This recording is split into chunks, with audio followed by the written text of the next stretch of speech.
we seem to be in competition for everything. And we see every other woman subconsciously, consciously. It's not something that is conscious. We don't actively, or some people do, but most people don't actively look at other women as competition. It's internalized. It's the speech you've heard since you were a kid. It's the speech, it's the preaching, it's the sermon from the pastor as you were a little girl saying, if you don't pray, if you don't do this, you won't get a husband. 10 ways to keep a husband. Or this is what you need to do to keep your body like this. Or, the challenges of women in a career. All the seminars about how to, all of that stuff is made to make women feel less than men, and ultimately makes them to feel like there is a chase. There's a chase for something, and not all of us can get it. They were trained since they were 5 years old to be mean. They were trained to be fake. They were trained to compete. They saw it growing up, and they start applying it. Betrayal doesn't start from 25. It starts from 14. Stories of women being betrayed by their friends start from 14, 15 years old. And it's something that we need to own as mothers. If you are a mother watching this, take the time to screen yourself and own it. Own the fact that you have probably exhibited that behavior somewhere, and you have perpetrated basically the crime. You have taught your child, if you've done it in front of your kids, and if your kids are old enough now, you have taught your child to be fake. You have taught your child to walk around with people and plaster a face of smile, but in fact feel awful about someone. You've taught them that. You've taught them to pretend being supportive with someone, but then hate them from inside. You've taught them that. You've taught them gossip. For example, you get into a function, you sit at the function. Tell me that every single time you've entered a function or you've gone at a function and a new woman has gotten in that you didn't know, tell me that you didn't scan that woman from head to toe right away. Tell me. Tell me this isn't true. We do that. Don't you do it? Even subconsciously, don't you scan every single woman you don't know, that you don't have any relationship with, that you don't have any sort of background with? Don't you scan this woman from head to toe the moment she enters a room? Whether it's at work, whether it's at a function, whether it's at a party, it's either you don't notice her, which can be the case, but if you've noticed her, tell me you've not scanned that woman and tried to assess and place her in a category. Who will win? And I always say that in the end. Who wins? Men. Men win. Because we compete for their attention. We allow them to get away with everything because ultimately they are quote unquote the god of all our efforts. Everything we do is centered around them, around their approval, around them picking us, around them choosing us, around them claiming us. We do everything around them, and this gives them power. Power they have, the stuff we complain about, the stuff we cry about, is because we lack self-love. We lack self-esteem. We lack self-awareness. We compete. And as long as we are competing for a man, there's going to be a cheater. As long as we're competing for a post or a job, there's going to be more men in that position of power getting a higher salary. Because while you are busy competing with another woman for the same job, there is a guy playing golf. Welcome to Unmasking the Patriarchal Feminist, the podcast. The modern day woman was raised by patriarchy, yet groomed to become a feminist. These two opposing ideologies are leaving us modern day women tired and confused. In today's episode, we are going to tackle yet another controversial aspect of this challenge in the hope to start a revolutionary conversation. Welcome to our podcast. Welcome to episode 3 of our podcast, Unmasking the Patriarchal Feminist. So if you've listened to the last 2 episodes, which I strongly encourage you to do in order for you to get the context of today's conversation, we've started by introducing our idea, which is all or most modern day women, especially those coming from ethnic background and having a strong traditional influence with their upbringing, are actually patriarchal feminists. What do I call patriarchal feminists? I call patriarchal feminists those women that believe in modern day values in feminism. However, they are strongly and subconsciously influenced by the traditional conservative upbringing that they've had, and they don't actually realize that the two ideologies, being so opposite to each other, are pulling them from within and are playing tug of war with their mindsets. And we want in these conversations to highlight an aspect of that dichotomy that manifests in very strange ways in our lives. It will manifest in friendships. It will manifest in our relationships with our mothers. It will manifest with our relationship with our children. It will manifest in our careers.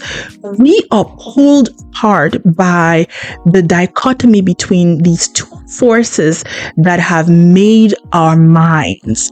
So it's important to identify, because self-awareness is the key to self-development, is the key to self-fulfillment.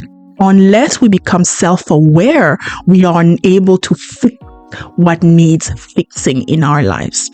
And at the bigger picture, we as women need platforms where we can actually go into difficult conversations, things that we don't usually approach. We talk about the traditional stuff. We talk about, getting feminism to the next level, getting women's rights. We talk about all the good stuff. But these more intrinsic, insidious problems are very hard to pinpoint, and I struggle to find places and platforms where these conversations are happening. And this is the reason why I thought of creating this particular platform to share my content on these issues. So the goal here is to cause a curiosity, to cause a moment of, could this be? Is this me? And a curiosity that will push to a conversation, because I strongly believe that if we are to make it as women, if we are to really see these things that we are hoping for, a more unified, way for women, better communities, better families, and improved quality of life, less loneliness, togetherness, starts with us women fixing our problems and starting to work together. So, with that being said, that was the backdrop. That is the intention behind my episode, and that was episode 1, where I gave the introduction of the things that are influencing us. Episode 2 was about the loneliness of women, and particularly boss ladies. I talked about some stats, and I gave a few reasons why I believe we women are struggling with isolation and are feeling lonelier. At the end of last episode, I touched on the toxicity between or within women's groups, women communities. And because this was too big of a topic to tackle at the end of any episode, this became the focus point for today's episode. So today's episode, we are going right into it. The title of the episode is Women Are Toxic to Each Other. And it's controversial, but it's meant to be. And again, I want to set things straight from the onset. I am not by any means saying that women cannot support each other. I am not by any means saying that women have not built great communities, have not had strong relationships, and that there's no evidence of women supporting women. That is not what I'm saying. What I'm saying is that on the grand scale, on a larger scale, women are struggling to trust each other, and women are more hurtful to each other than helpful to each other. And this is causing a sort of self-isolation, self-removal from every woman to this thing called collective womanhood. Every woman is pulling herself out. Every woman is cutting down on friendships, on relationships. Every woman is trying to restrict her circle even more because trust has gone, because vulnerability has led to heartbreak, and it's a problem. It's a disease. It's an issue. And we need to look into that. We need to fix it. Unless we fix it, we will forever be stuck in this place of lack of progress. We'll forever be stuck in this place of, struggle, whether it's within our own lives, within our communities, within our families. It's a need. We need to work together. We need to stretch back out to each other. And that starts with facing the reality of the fact that in the current state, our relationships are problematic. Right. With all of that said, we usually have episodes of about 30 minutes, so there's a lot to say. It's such a wide topic, right? So there's a lot to say. And also, this is something that is going to be shocking to some, because some people will probably not have experienced it the way I will phrase it, or some people will be like, this is too blank of a statement to make. Women are toxic to each other. That's not true. But I promise you that as you listen into this episode, you will recognize some of the things that I'll bring up. And if you don't experience toxicity with women at your personal level, well, hallelujah. You should praise God for that, because this is more of a miracle than it is anything else. Most women I've seen and I've spoken to are, wounded warriors, people that have had such deep wounds that they've turned into, turtles and snails and go back into their own shells whenever they see another woman. With that being said, I don't want to put the blame solely on women. I think there are several reasons why women are toxic to each other that are specific to women, for sure. But before going into that, I want to put out the fact that there are general reasons for toxicity. It's not just women based. It's not just among women. Men can be toxic to each other too. One of the reasons why people are toxic to each other is that we live in a flawed society. There's nothing we can do about it. It doesn't matter how much people are trying to, pretend to be social purist and, ethical and, have these high moral values. This world is flawed, and this world promotes toxicity, promotes competition, promotes hypocrisy. This world promotes all the stuff that will make people tear each other. This is a violent world. This is a cruel world. There are good people in it. There is bits and pieces of goodness in it, but by nature, people, or maybe not people, society, what we've created, the monster that is culture and society, promotes toxicity, promotes hypocrisy, promotes, lies and deception. This is what happens. This is how, you can go into a work environment and people that betray their colleagues get promoted. This is the world where you can go behind your friend's back and have the job that they wanted, or, you can cheat your way through the top. This is the world where being honest turns you into an enemy with a target on your back. And although everyone claims to want to be honest, everyone claims to want to be true to their values and, be all of these nice, beautiful things, authenticity, compassion, kindness, gentleness, altruism. These are not things that are promoted in this world.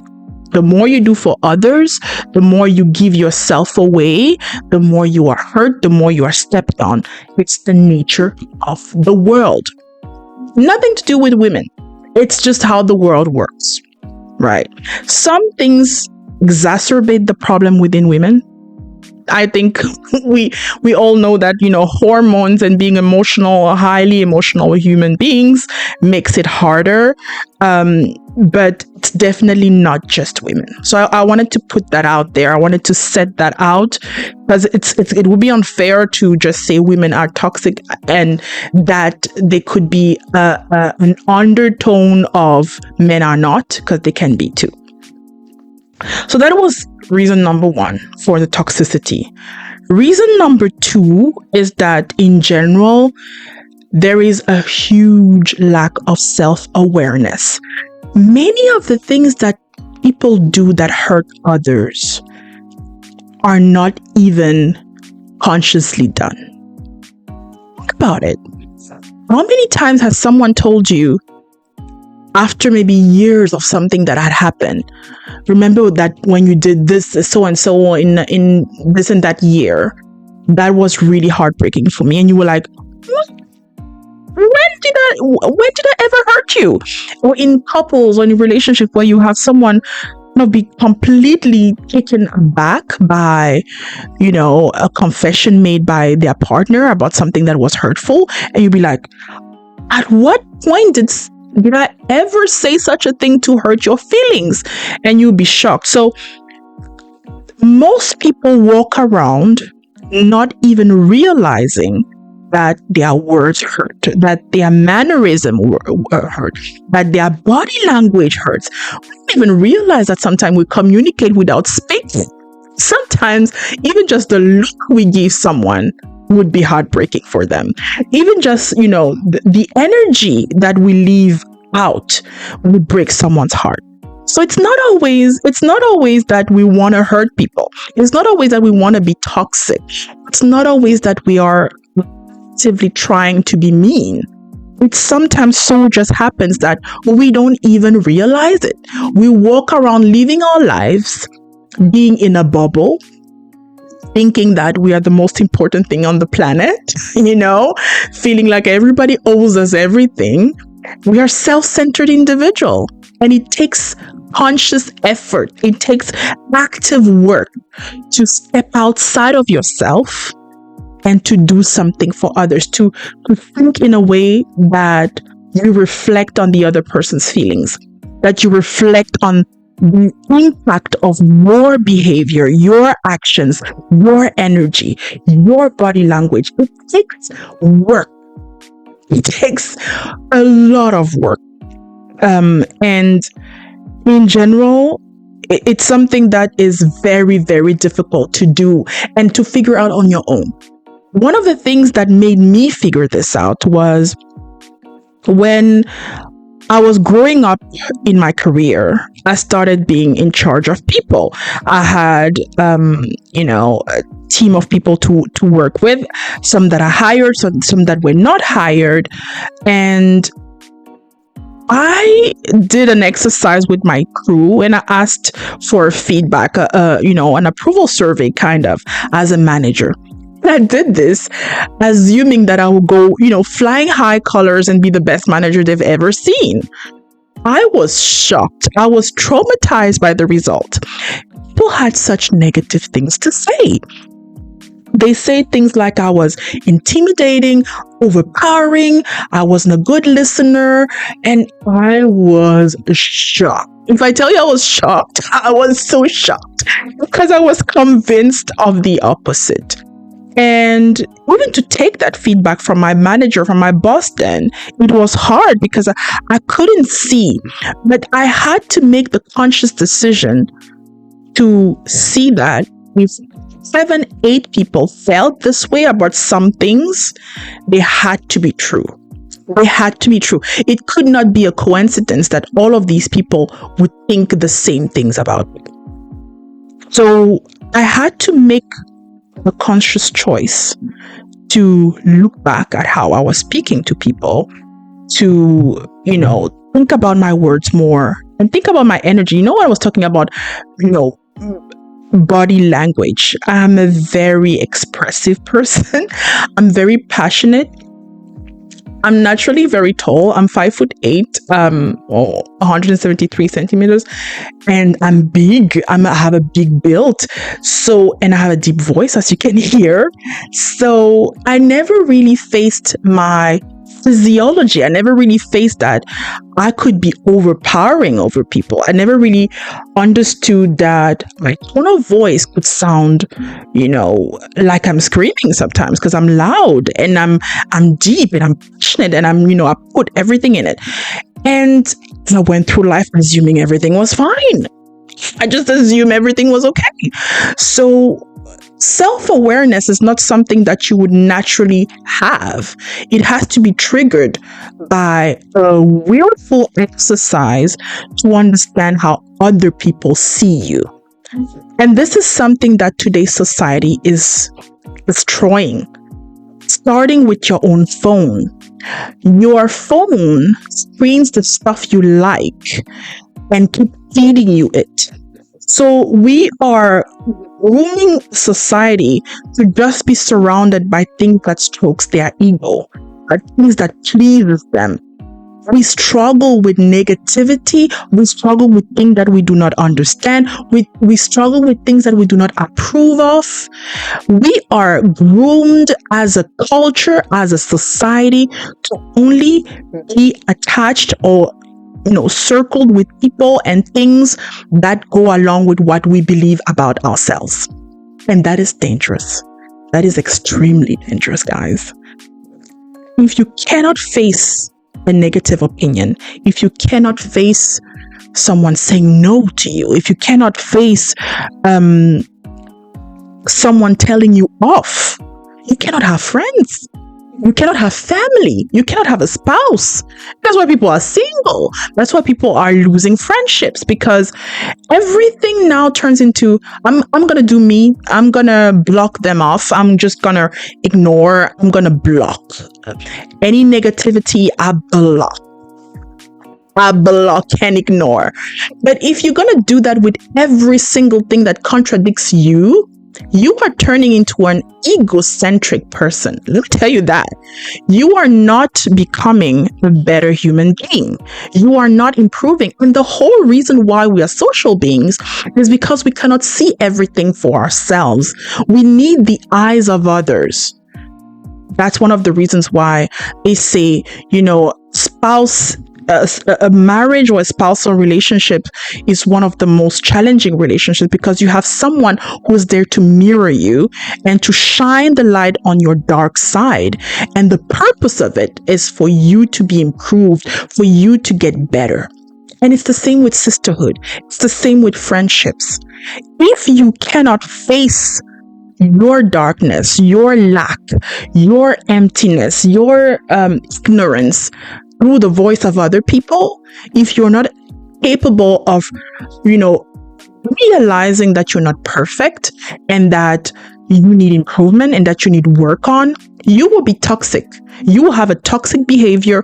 You will snap at people. You will reject people's criticism and feedback just because you cannot handle it. You are not built to. It is one of the reasons why I do not. I'm not a psychologist. I am not a therapist. I have not studied anything that gives me, the educational integrity to make these comments. These are simply based on the fact that I have lived with different types of people from different social backgrounds. I have managed large number of teams. I have groomed and trained so many people. So I've had to work on knowing what works with people. With that being said, I am not for stroking children's ego with everything good. I believe that there is a need for us to raise our children with a certain degree of, facing failure, with a certain degree of facing challenges. We cannot just want them to always just be okay. Nobody builds character. Nobody learns to go through life by only facing good things. We have to allow them to go through a little bit of hardship. Could be hardship learning, could be a hardship, building friendships. I'm not condoning being a bully or anyone being bullied. Not at all. That's not what I'm saying. But a little bit of a challenge, being able to face, struggle, think about, criticism and things like that. Not always stroking someone's ego. It's very, very important to building their character. Otherwise, we're turned into a self-centered, egocentric person. That is hard to be told off. That is hard to work on. And this is how some people can have all the degrees in the world, have read all the tons of books, but they're unable to relate to other human beings. They're unable to build lasting relationships because they just lack the level of self-awareness that will help them improve. Right. So that being said, moving into women specific, this is where it gets salty, spicy. But this is now about women. This is about us. This is about us, and this is about the stuff that governs us and that causes us specifically to hit at each other. I will start by saying that we saw our mama do it. Yeah. We saw our mama do it. We were little girls where we saw our mom take a smile when they met their friends at the supermarket. You know that moment where you bump into mom's friend at a supermarket, and all of a sudden she was like, oh, you heard her. You were there. You heard her say, oh, not this one again. And then in the snap of a second, she built a face and became the most smiliest of person and kindest of kindest person. You saw it. Or you've been in that moment where mom bumps into a friend when you guys are maybe, strolling around or going for your shopping, whatever. And then he starts blah, blah, blah with his friend. It's so beautiful, and it's like, oh my gosh, so nice, so great. Oh, how about the kids? And the moment she leaves that person, you see her pick up the phone and call her other friend and be like, guess who I just met? Can you imagine that? So these things happen from childhood. We see it. And we see less of our dads do it. Men don't do it as much as we do. So we have a built-in model from our mothers, especially within ethnic communities, where community life is quite big. We'll see them at church. And that's why I say church is one of the most toxic places you will ever see, especially an African church. I'll tell you that much. You will see, excuse the flies, it's summertime. The flies got into my house. So you will see the sweetest of behavior on Sunday after service, but you also see the meanest of people in church, the most toxic of people there. So when we see these things as we grow up, we embody them and we start having the same behavior from teenage years. Teenage girls are some of the meanest people. I mean, Mean Girls, the movie. Teenage girls are some of the meanest people you ever see on the face of the planet Earth. Ruthless, competitive as if we were, running a lion pack or something. It's so harsh. It's such a harsh word, the teenage world, and the teenage girls in particular. Simply because they were trained since they were 5 years old to be mean. They were trained to be fake. They were trained to compete. They saw it growing up and they start applying it. Betrayal doesn't start from 25. It starts from 14. Stories of women being betrayed by their friends start from 14, 15 years old. And it's something that we need to own as mothers. If you are a mother watching this, take the time to screen yourself and own it. Own the fact that you have probably exhibited that behavior somewhere and you have perpetrated basically the crime. You have taught your child, if you've done it in front of your kids, and if your kids are old enough now, you have taught your child to be fake. You have taught your child to walk around with people and plaster a face of smile, but in fact feel awful about someone. You've taught them that. You've taught them to pretend being supportive with someone, but then hate them from inside. You've taught them that. You've taught them gossip. You've taught them how to, have a group of friends where one person is gossiping with another person about the third person in the group. You've taught them that. Don't think kids don't listen. They do. And they mimic it. They mimic every single thing we do. We teach them how to be social. That's the whole point of parenting. To be a groomer of an adult behavior. So, with your mother. And it's a first source. It's the first reason. Second reason is that we carry so many undealt insecurities.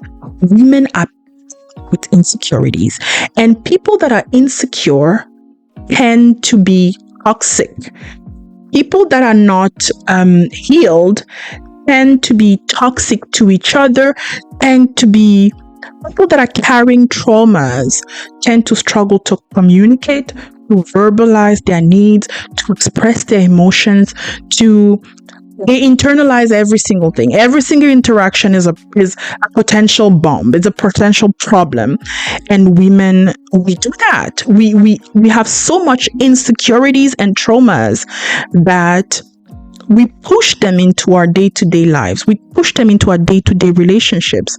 So imagine you have an insecurity about I don't know, maybe you've never really felt like a success and you have ambitions that you've never really realized, or you've struggled with being accepted by friends in the past, whatever it is. You would then have a girlfriend, and anything she will do that will feed your insecurities, that will trigger you, will create a response in you. That response, you will not act on it. Because obviously we are a fake society. So you will internalize your frustration and your trigger. You will internalize it.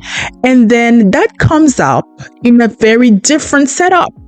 So you would then maybe start ignoring their phone calls. You would then have a weird behavior with them and, start gossiping about them, or start, trying to cut corners and cause drama around them, create a bad reputation for them.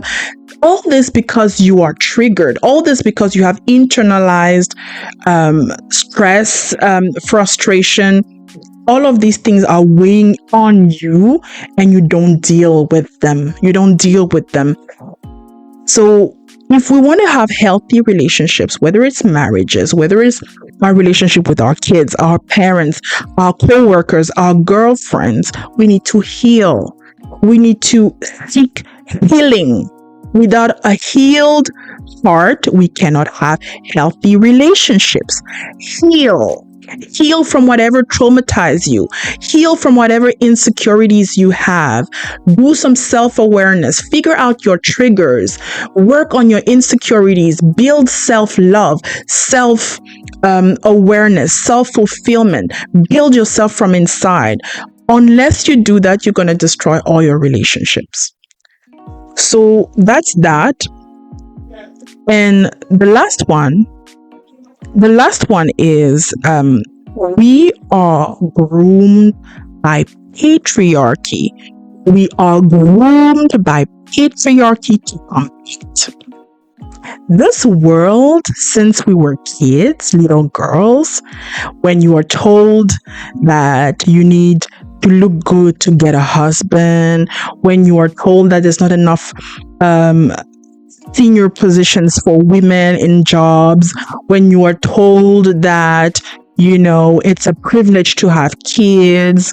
The checklist that women do have, it's a race. Patriarchy has made women to be in a race in life. We race through life. And we are under the impression that there's not enough spots for everyone. There's not enough spots.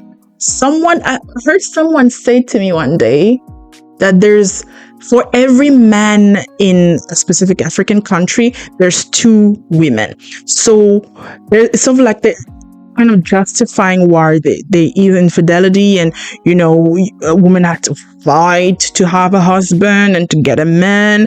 So there is a sense of there isn't enough men. We need to eat to have the attention and the love of a man, or there isn't enough jobs, there isn't enough senior positions, there isn't enough degrees out there isn't enough of everything, there isn't enough space to have children, there isn't enough money.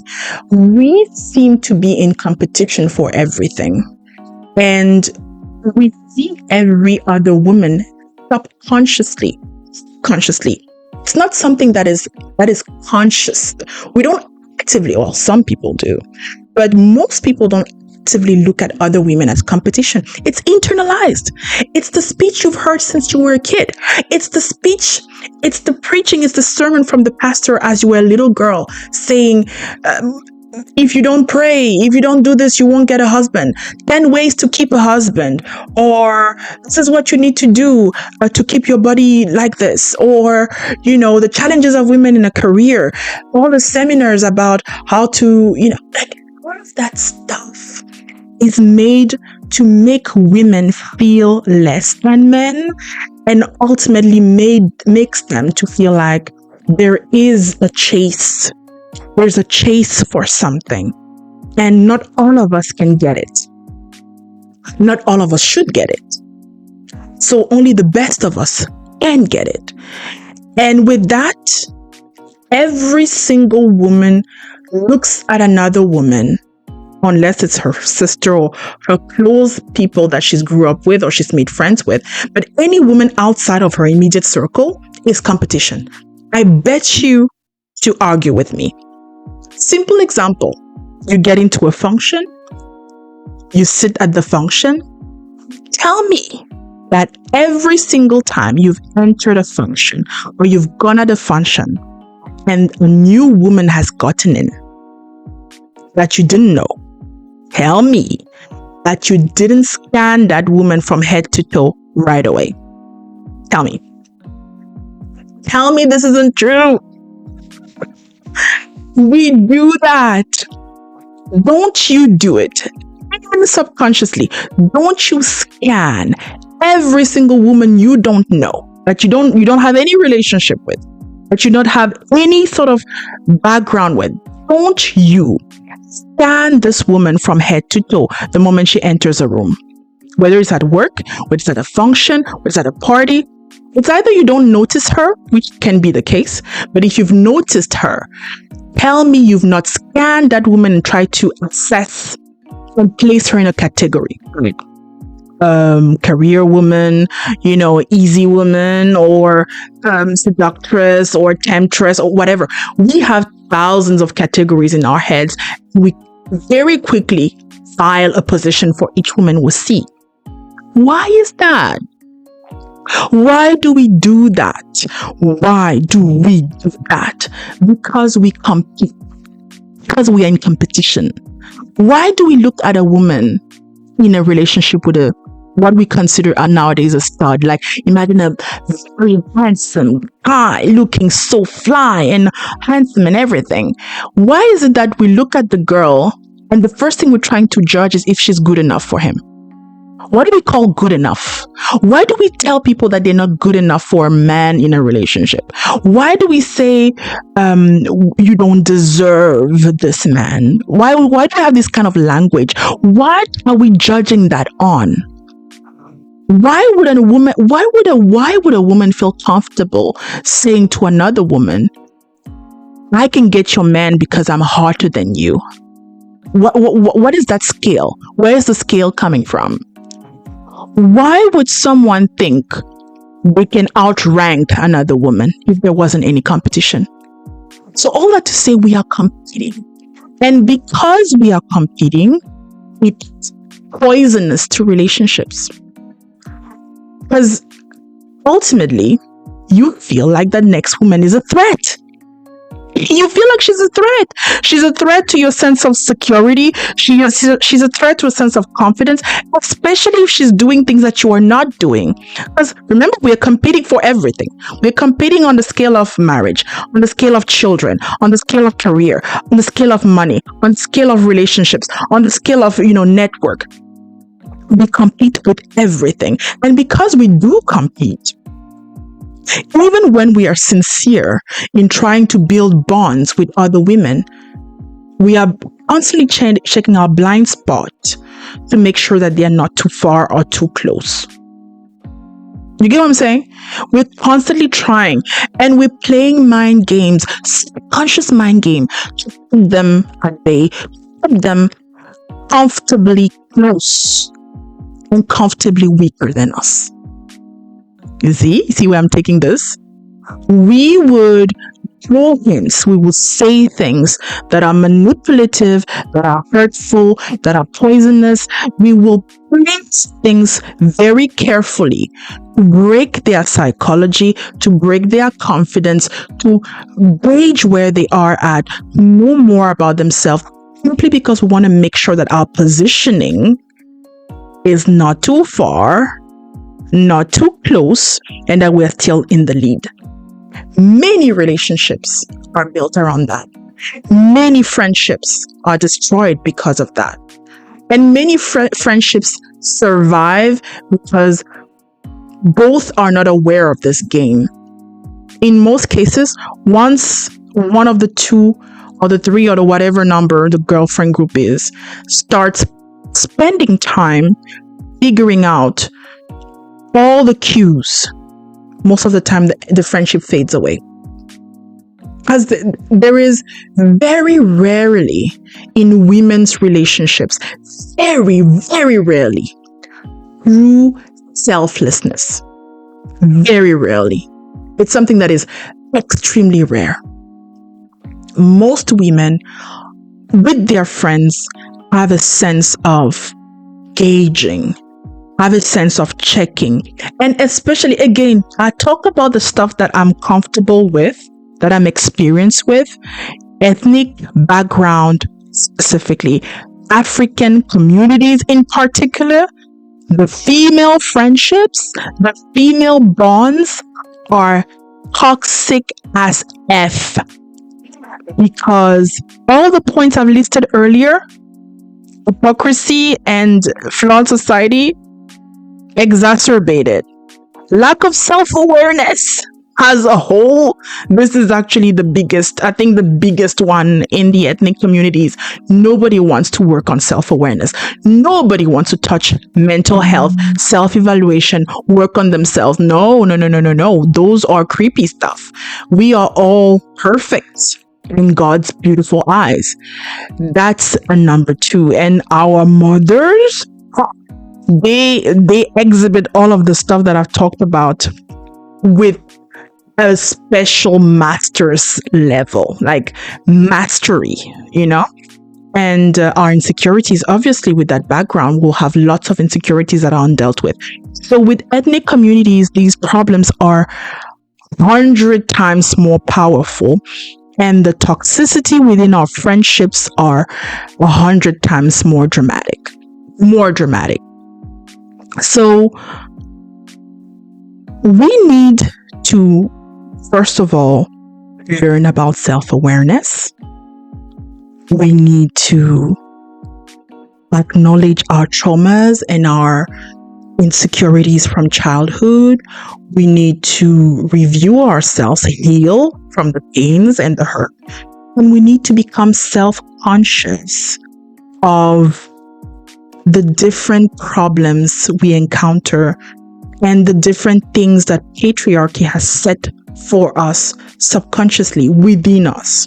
The things we have internalized, specifically the competition. Unless we deal with these things, unless we work on them, unless we actively work on them, willingly decide to work and improve on these things, we will not see a change. We will get lonelier and lonelier. Our children will miss out on the opportunities to know what community is. And who will win? And I always say that in the end, who wins? Men. Men win. Because we compete for their attention.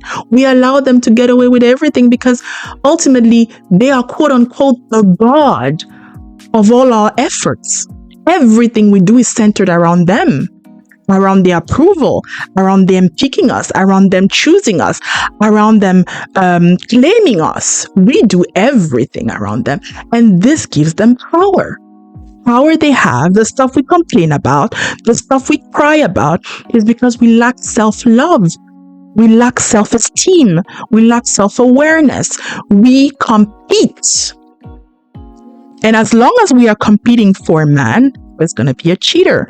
As long as we're competing for a post or a job, there's going to be more men in that position of power getting a higher salary. Because while you are busy competing with another woman for the same job, there is a guy playing golf and getting twice your salary, while you are only satisfied to not get as low as your friend Janet from the other department. You know what I mean? Like, the more we focus on the competition between women, the more we miss the point of who or what the enemy is. Because not who. Men are not the enemy. Patriarchy is the enemy. The system that makes men the center of power is the enemy.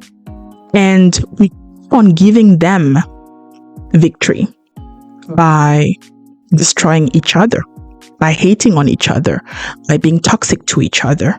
So there's a lot to say here. It's a lot of food for thought, but I'm really looking forward to hearing from you. Add in your comment section what you think. I know this is a deep conversation. It's something that is some of the points here are maybe very difficult to hear.